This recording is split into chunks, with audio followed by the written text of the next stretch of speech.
Ancienne journaliste, Dominique Sylvain est aujourd'hui l'une des valeurs sûres du polar français. Et Guerre sale, sorti en janvier dernier aux éditions Viviane Ami, est son 13e roman.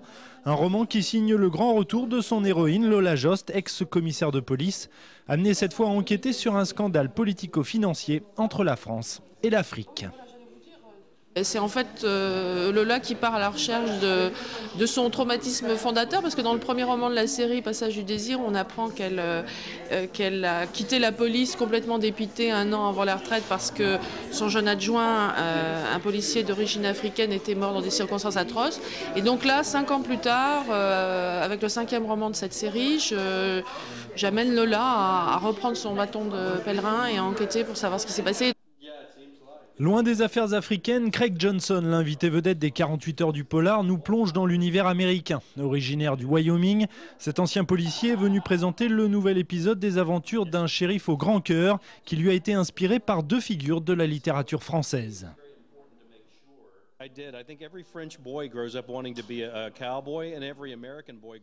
Tous les petits garçons français rêvent de devenir des cow-boys et tous les petits garçons américains, eux, rêvent de devenir des mousquetaires.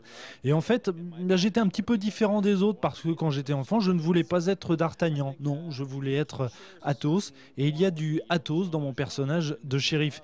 Vous ajoutez à cela Jean Valjean, des Misérables, pour la composante un peu mélancolique. Vous savez, le genre de personnages qui ont un passé parfois un peu lourd et qui finalement donnent de l'épaisseur au personnage. Et après son escapade auvergnate, Craig Johnson rentrera aux États-Unis pour y assurer la promotion de son 7e roman, un roman intitulé Hell is Empty, dont la sortie outre-Atlantique est prévue le 2 juin prochain.